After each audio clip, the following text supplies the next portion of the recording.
Senior कौन होता है? तो 4 प्रकार से सीनियर बताया गया है। कौन सीनियर होता है? सबसे पहला कि जो भक्त हमसे स्पिरिचुअलिटी में आगे है, भक्ति में आगे है, वो सीनियर है कि नहीं? आपसे दिखता है कि हाँ ये भक्त बहुत गंभीर भक्त है, बड़े सिंसियर भक्त है, लगा रहता है भक्ति में, उसका मॉर्निंग प्रोग्राम बड़ा अच्छा है, जब बड़े अच्छे से करता है, वो भक्तों के साथ उसका व्यवहार बड़ा अच्छा है, तो भक्ति में आपसे आगे है, तो आपसे क्या हुआ? सीनियर हुआ। दूसरा हो सकता है कि उसको मैनेजरियल कोई पोजीशन मिली है, वो टेंपल कमांडर है, टेंपल प्रेसिडेंट है, या कोई और सेवाएं मिली है मैनेजरियली, तो वो भी क्या है? आपसे भक्ति में सीनियर है। तीसरा, आपसे पहले भक्ति में आया हो, बेशक आपको लगता है कि आप भक्ति में बहुत आगे बढ़ गए, मगर उसने पहले ज्वाइन किया आपसे, तो आपसे क्या हुआ? सीनियर हुआ। और चौथा, एज से, कि हाँ बेशक आप भक्ति में पहले आए मगर उम्र में वो बड़े। तो अगर इन चारों को आप अपनाएंगे तो आपको पता लगेगा कि सबसे जूनियर तो मैं ही हूं। आपको कोई मिलेगा नहीं ऐसा कि जो मेरे से जूनियर है, सबसे गिरा हुआ तो मैं ही हूं ना। ये सब मेरे से पहले भक्ति में आए, इनकी भक्ति मेरे से ज्यादा है, कोई मेरे से उम्र में बड़ा है, कोई मेरे से भक्ति में बड़ा है, बचा तो मैं ही अकेला सबसे लास्ट में। अब सीनियर है तो सीनियर के प्रति अपराध तो करना नहीं है, तो बच के रहना है। दैट मीन्स कि हम सबको इस दृष्टि से देख पाएंगे कि ये सब मेरे से भक्ति में आगे हैं और मैं इनसे पीछे हूं, और मुझे इनसे कुछ ना कुछ सीखना है। तो फिर भी अगर हमें लगता है कि ठीक है, कुछ लोग हैं जो मेरे से भक्ति में आगे हैं, कुछ हैं जो मेरे से भक्ति में बराबर हैं, और कुछ हैं जो अभी नए नए आए हैं भक्ति में, वो मेरे से नीचे, तो उनके साथ हमारा कैसा व्यवहार होना चाहिए? तो सबसे पहले डीलिंग विद जूनियर्स। जैसे ही हम देखते हैं कि ये व्यक्ति है, ऐसा लगता है, प्रतीत होता है कि ये भक्ति में मेरे से अभी नीचे है, नया नया जुड़ा है, तो हमारी इच्छा होती है उसको करेक्ट करने की, उसको सिखाने की। मगर वहां बहुत महत्वपूर्ण है कि अभी ये भक्त बेशक नया नया आया है, थोड़े समय में भी ये भी शुद्ध भक्त बन सकता है। He is a pure devotee in making. समय की दूरी है, जैसी थोड़ा समय बीतेगा तो ये भी शुद्ध भक्त बन जाएगा, क्या किसको क्या पता।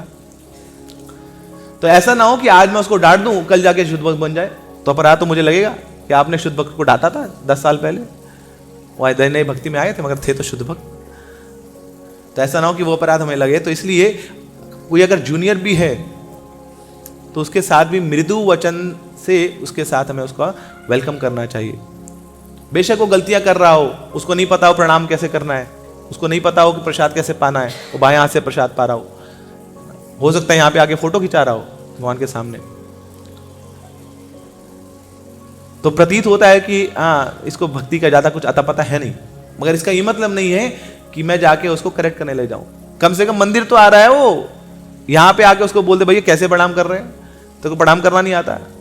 अब उसको क्या पता कि भैया यहाँ लेट के प्रणाम किया जाता है, उसके लिए तो बड़ा एलियन कल्चर है। बोले सच में जो में कोई हम लोग जब नए आए थे तो क्या लगता था, बोले पागल हो गए लोग, ये ऐसे प्रणाम होता है पूरा।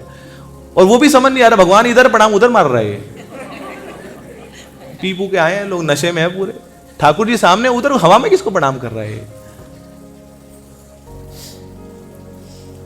अब सोचिए ऐसा व्यक्ति जो आके कम से कम भगवान को ऐसे प्रणाम कर रहा है, उनका दर्शन कर रहा है, उसको आके टोक दे हम कि आपको प्रणाम करना भी नहीं आता, आज के बाद मंदिर आएगा क्या, शक्ल नहीं देखेगा वो मंदिर की। बोले कैसे लोग हैं यहाँ पे, धूर्त तो लोग हैं, इतने अहंकारी लोग हैं, ऐसा चाहते हैं जैसा वही करवाना चाहते हैं जैसे वो करते हैं, ऐसा थोड़ी होता है। तो उस ऐसे भक्तों के प्रति क्या होना चाहिए, हृदय में करुणा का भाव होना चाहिए कि हमारी कोई क्वालिफिकेशन नहीं है, योग्यता नहीं है, इसको जाके हम कुछ बोले डांटे। हाँ जब पर्सनल संबंध बन जाता है ना, रिलेशनशिप स्ट्रांग हो जाता है, रिलेशनशिप के बेसिस पे हम करेक्ट कर सकते हैं। तो जब भी करेक्शन चाहिए उसके लिए उससे पहले क्या चाहिए, रिलेशनशिप चाहिए। जहां पे संबंध नहीं है वहां पे करेक्ट मत करिए। और वो संबंध भी क्या होना चाहिए, स्पिरिचुअल बेसिस पे होना चाहिए। हाँ आप एक साथ बैठ के भागवत पढ़े हैं, गीता पढ़े हैं, क्लास अटेंड करी है, लंबा समय बीता है, कंसिस्टेंसी है भक्ति में, तब जाके उस संबंध के बेसिस पे आप उनको बता सकते हैं कि हाँ आप ऐसा सही नहीं कर रहे थे, इस तरीके से आप अच्छे से और नियमों का पालन कर सकते हैं। तो यह है dealing with juniors.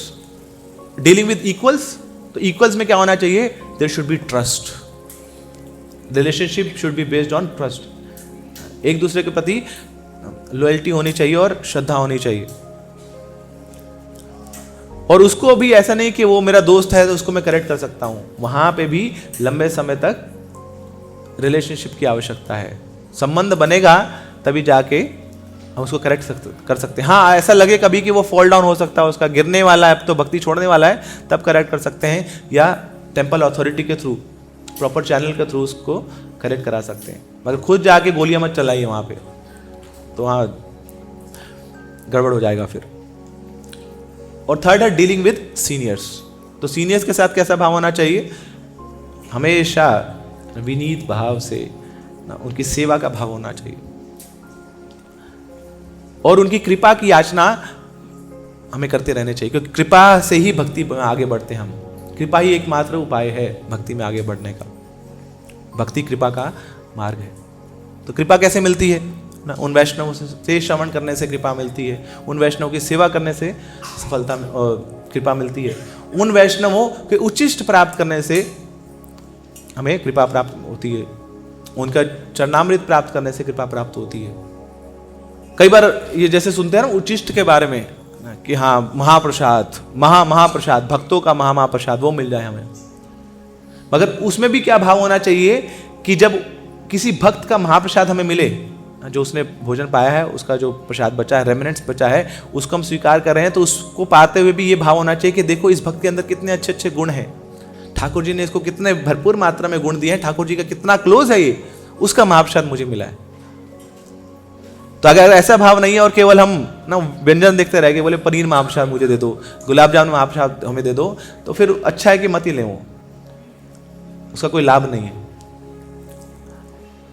Chaitanya Mahaprabhu जब मंदिर मार्जन कर रहे थे, तो इस लीला में आता है, सब भक्तों के साथ महाप्रभु खुद झाड़ू मार रहे थे, पूरे मंदिर में सफाई कर रहे थे, पोछे मार रहे थे। तो तब एक भक्त का आया और आके क्या करता है, महाप्रभु के चरणों में पानी डालता है और हाथ से वो पानी पी जाता है, बड़ा खुश हो रहा है। महाप्रभु बड़े क्रोधित है। अब सोचिए एक भक्त है ना, कुछ तो लाज लज्जा होती है, कैसे ये मेरे पैरों का पानी डाल के चरणामृत पी गया। मतलब वही भक्त जो लाज लज्जा से बड़ा दूर है ऐसा स्वीकार करेगा। मगर महाप्रभु तो वो स्वयं आचरण सिखाने आए हैं कि क्या एक भक्त का आचरण होना चाहिए। तो महाप्रभु बड़े क्रोधित हो गए, कैसे ना इसने मेरे चरणों का जल पी लिया। नित्यानंद प्रभु को बोलते, ओ नित्यानंद प्रभु, भगाओ इस बंगाली भक्त को यहाँ से, कैसे दुस्साहस कर दिया इसने, निकालो इसको बाहर। बड़े क्रोधित हो, जोर जोर से चिल्ला रहे हैं, पूरा माहौल एकदम गर्म हो गया था। तो नित्यानंद प्रभु हाथ पकड़ के उसको लेके, भैया फेस्टिवल है, सब खराब हो जाएगा यहाँ पे, निकलो बाहर। तो फिर ऐसे ही कुछ समय बाद एक और भक्त थे, कालिदास उनका नाम था।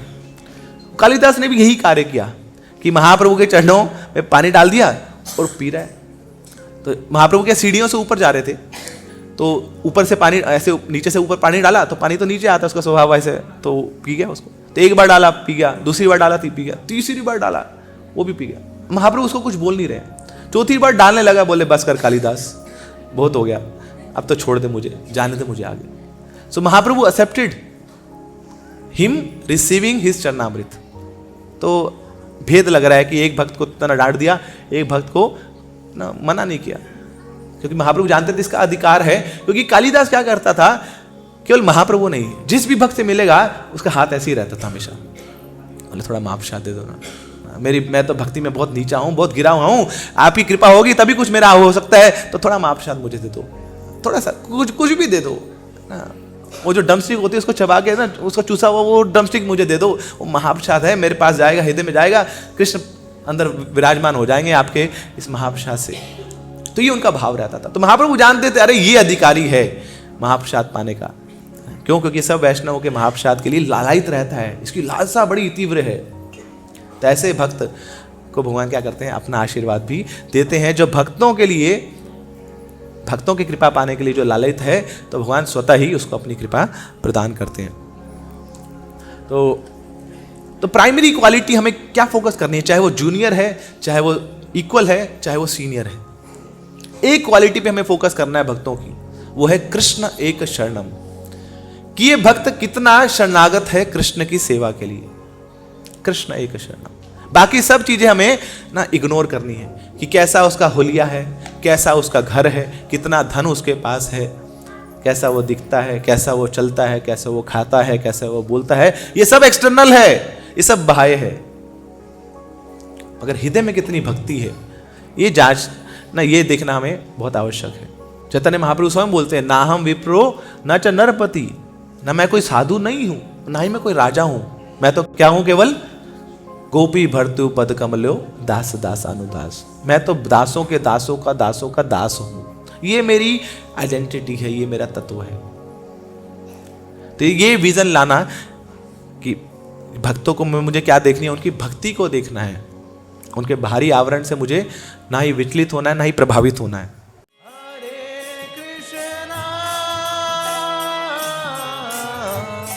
हरे कृष्णा कृष्णा कृष्णा